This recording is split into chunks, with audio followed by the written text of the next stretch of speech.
Headlines TV நேயர்களுக்கு சதீஷ் ராவின் வணக்கங்கள். இந்த 2025 இதுவரைக்கும் இல்லாத ஒரு விஷயம் நிகழுதுங்க. இந்த ஒரே வருஷத்துல 4 கிரகங்கள் பயிற்சி ஆகுது. ஒன்று குரு, இன்னொன்று சனி, ராகு, கேது. ஸோ இந்த 4 கிரகங்கள் பயிற்சி ஆகும்போது எல்லாமே நல்லது பண்ணிடாது, எல்லாமே கெடுதலும் பண்ணிடாது. அப்ப ஏற்கனவே கரும்பு மிஷினுக்குள்ளார போன கரும்பு மாதிரி சக்கையாகி ரொம்ப அவஸ்தைப்பட்டுக்கிட்டு இருக்கக்கூடிய உங்களுக்கு எனக்கு எந்த கிரகம்லாம் நல்லது பண்ண போகுது, எது கெடுதல் பண்ண போகுது அப்படிங்கிற கேள்வி இருந்திருக்கும். உண்மையிலே சொல்ல போனால் எனக்கு யாராச்சும் கை தூக்கி விட மாட்டாங்களா, யாராச்சும் காப்பாற்றி விட மாட்டாங்களா அப்படிங்கிற ஒரு கவலையில் இருப்பீங்க நீங்கள். இன்னொரு பக்கம் பார்த்தீங்கன்னா நீங்கள் பார்க்காத யூடியூப் சேனல் இருந்திருக்காது. எல்லா சேனலையும் பார்த்து ஒரு வழி ஆயிருப்பீங்க, ஒரு கன்ஃபியூஸ்டு ஸ்டேட்டில் இருப்பீங்க. உங்களுக்கான தெளிவை கொடுக்கக்கூடிய ஒரு பகுதியாக தான் இதை நான் எடுத்துகிட்டு போகிறேன்.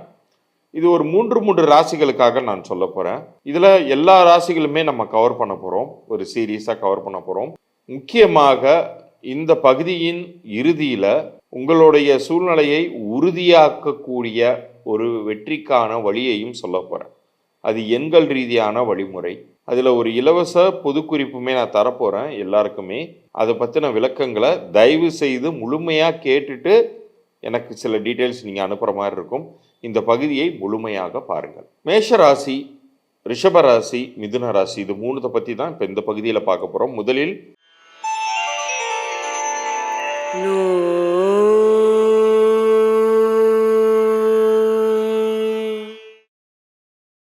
மேஷத்திற்கு இந்த 2025 எதெல்லாம் நல்லது பண்ணும், எந்த விஷயத்தில் ஜாக்கிரதையாக இருக்கணும். முதல்ல உங்களுக்கு 7.5 சனி பாத சனியாக தோங்குதுங்க. மார்ச் மாதமே இது ஆரம்பிச்சிருது. ஏன்னா மீனத்துக்கு சனி பெயர்ச்சியாக்கி வந்துடுறாரு. அப்போ இவர் உடனடியாக உங்களுக்கு எந்த கெடுதலும் பண்ணிவிட போவது கிடையாது தான். இன்னும் சொல்லப்போனால் உங்களுக்கு மற்ற கிரகங்களை பொறுத்து தான் அது நல்லது பண்ணக்கூடிய விதத்தில் தான் இது பேலன்ஸ் பண்ணி கெடுதல் பண்ணும் அப்படிங்கிற விதத்தில் இருக்க போகுது. இருப்பினும் சனிங்கிற கிரகமே ஒரு நியாயத்தராசு மாதிரி சில நேரங்களில் ஒரு வழி பண்ணிடுவார் உங்களுடைய முன் ஜென்ம வினைகளை பொறுத்து. அதனால் இந்த ஒரு கிரகத்தின் படி, இந்த சனியின் இருப்பின்படி கொஞ்சம் நீங்கள் ஜாக்கிரதையாக தான் இருக்கணும். முக்கியமாக பண வரவு செலவு விஷயங்களில் கொஞ்சம் ஜாக்கிரதையாக இருக்கணும். ஆனால் இதில் எது நல்லது பண்ணும் அப்படிங்கிற ஒரு கேள்வி வந்துச்சுன்னா, 11ஆம் வீட்டு ராகு, 11ஆம் இடத்திற்கு வரக்கூடிய ராகுவினால் மிகப்பெரிய நன்மைகள் உங்களுக்கு நிகழப்போகிறது. குறிப்பாக தொழில், பொருளாதார அபிவிருத்தி. அதாவது ஒரு பக்கம் சனி செலவினங்களை உண்டு பண்ண போகிறாரு, கடன் வாங்காதீங்கிற. இன்னொரு பக்கம் ராகு கேஷ் ஃப்ளோவை கொடுப்பார், மணி ஃப்ளோவை கொடுப்பாரு. அப்போ கேது 5ஆம் வீட்டில் இருப்பது நல்லதா?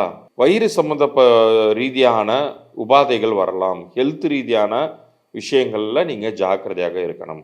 அப்போ ஒரு பக்கம் ராகு நிச்சயம் உங்களுக்கு ஹெல்ப்ஃபுல்லாக இருக்க போகிறாரு. அவர் மே 18ஆம் தேதி பயிற்சி ஆகிறார். இன்னொரு பக்கம் சனி மார்ச் மாதமே 12ஆவது இடத்துக்கு வராரு, ஜாக்கிரதையாக இருக்கணும்ட்டேன். அப்போ குரு 15ஆம் தேதி பயிற்சி ஆகிறார் இல்லையா, அவர் 3ஆம் வீட்டுக்கு போகிறார், உபஜயஸ்தானத்திற்கு போகிறார். உங்களுடைய முயற்சிகளுக்கு வெற்றி தரப்போகிறார்.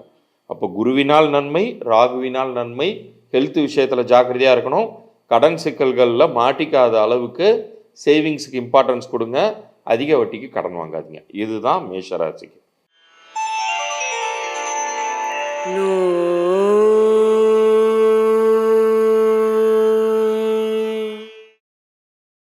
இப்போ ரிஷபத்துக்கு போவோம்.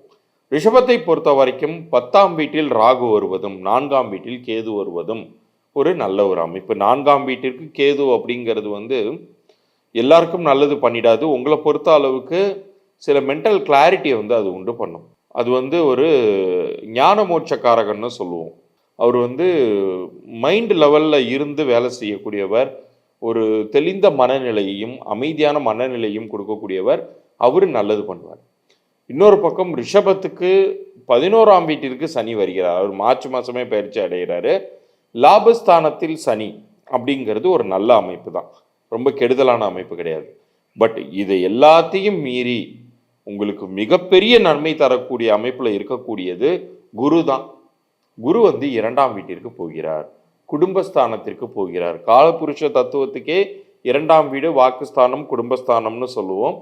தனஸ்தானம்னு சொல்லுவோம். அந்த வீட்டிற்கு குரு போவது, பொன்னவன் அப்படின்னு சொல்லக்கூடிய குரு போவது உங்களுக்கு அபரிதமான கேஷ் ஃப்ளோவை உண்டு பண்ண போகுது. ஸோ இந்த காலத்தை நீங்கள் என்ன பண்ணணும்? பயன்படுத்தி கொள்ளணும். இவ்வளோ நாள் எப்படி இருந்துச்சோ அதை பற்றி கவலைப்படாதீங்க, குழப்பிக்காதீங்க. இவ்வளோ நாள் நடக்காதது இனிமேல் நடக்க போகுது அப்படிங்கிற விரக்தி மனப்பான்மையை தூக்கி எறிஞ்சிருங்க. இந்த காலத்தில் முயற்சி பண்ணுங்க, உங்களுக்கு நிறைய நன்மைகள் அப்படிங்கிறது காத்துக்கிட்டு இருக்கு.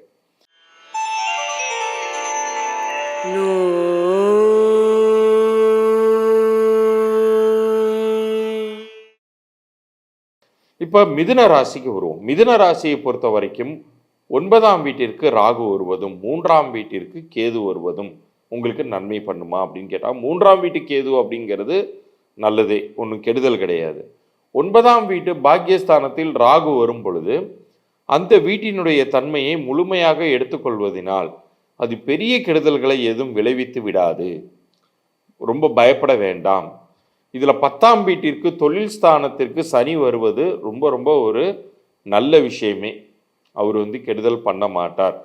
இதில் ஜென்மத்துக்கே குரு வரார். அவருமே மிகப்பெரிய அளவுக்கு நன்மைகளை தரப்போகிறார். என்ன காரணம்னா, குரு பார்க்க கோடி தோஷ நிவர்த்தின்னு சொல்லி வச்சிருக்காங்க.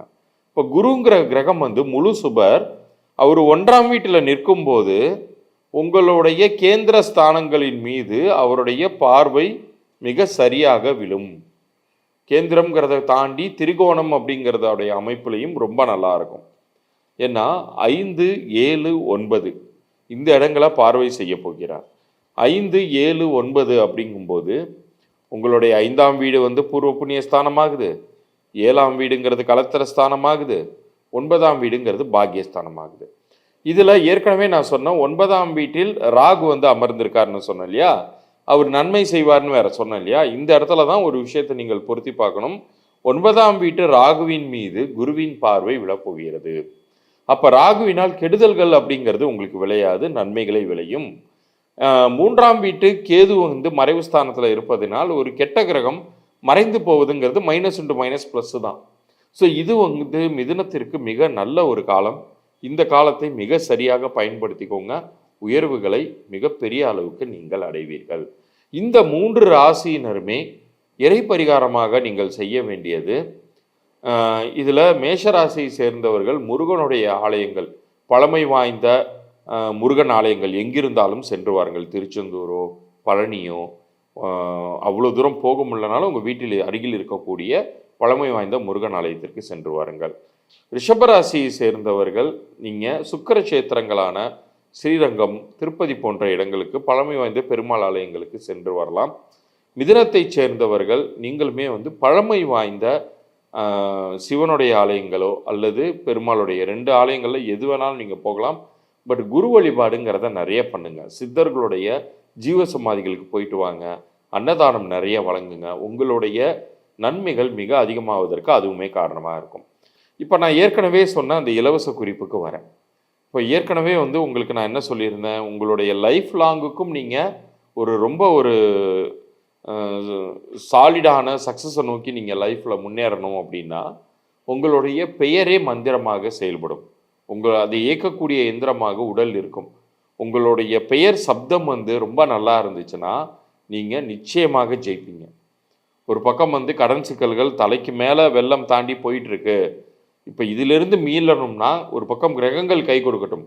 அந்த கிரகங்கள் கொடுக்கக்கூடிய ஒரு வாய்ப்பு தான் இந்த செகண்ட் இந்த ப்ரோக்ராமை நீங்கள் பார்த்துக்கிட்டு இருக்கிறதுமே. இந்த செகண்ட் உங்களுக்கு இதை பார்க்க கிடைப்பதற்கு காரணமே அந்த கிரகங்களுடைய ஒரு வழிகாட்டுதல்கள் தான். ஸோ உங்களுடைய பெயர் உங்கள் பிறந்த தேதிக்கும் கூட்டு எண்ணிற்கும் பொருந்தக்கூடிய வகையில் அமைச்சுக்கிட்டிங்கன்னா நிச்சயம் உங்கள் லைஃப் மாறும். நிறைய உதாரணங்கள், என்னுடைய கிளைண்ட்ஸோடைய உதாரணங்கள் எல்லாமே உங்களுக்கு நான் அனுப்பி வைப்பேன். அது கேட்கும்போது தெரியும் இது எந்த அளவுக்கு பலன் தருங்கிறது.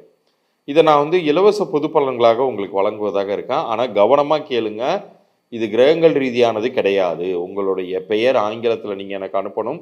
கீழே தெரிகிற வாட்ஸ்அப் எண்ணிற்கு உங்களுடைய பிறந்த தேதியை அனுப்பி வைக்கணும். இதில் ஒரு சில பேர் வியாபாரம் செய்து கொண்டிருக்கிறீர்கள் என்றால் உங்கள் வியாபார பெயரையுமே எனக்கு அனுப்பி வைக்கலாம். குழந்தையோடைய பெயர் இப்போ தான் குழந்தை பிறந்திருக்கு வச்சுருக்கீங்கன்னா குழந்தையோடைய பிறந்த தேதி, நேரம், பெயரையுமே நீங்கள் அனுப்பி வைக்கலாம். இது எந்த அளவுக்கு பொருந்திருக்கு அல்லது பொருந்தலை அப்படிங்கிற தகவல்களை நான் பதிவு பண்ணி உங்களுக்கு அனுப்பி வைப்பேன். அது பொருந்தவில்லை என்றால் என்ன செய்யணும், என்ன கன்சல்டேஷன் ப்ரொசீஜர்ஸ் அப்படிங்கிறதையும் அனுப்பி வைப்பேன்.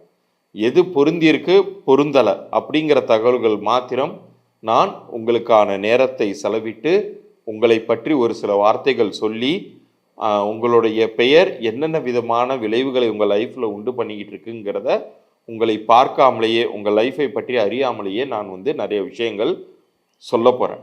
அது உங்களுக்கு ஒத்து போணுச்சுன்னா மட்டும் நீங்கள் மேற்கொண்டு என்னுடைய பெய்டு கன்சல்டேஷன் ப்ரொசீஜர் எடுத்துக்கொள்ளலாம். ஸோ நீங்கள் செய்ய வேண்டியது உங்களுடைய பிறந்த தேதி, உங்கள் பெயரை அனுப்பலாம், வியாபார பெயரை அனுப்பலாம், குழந்தைகளுடைய பெயரை அனுப்பலாம்.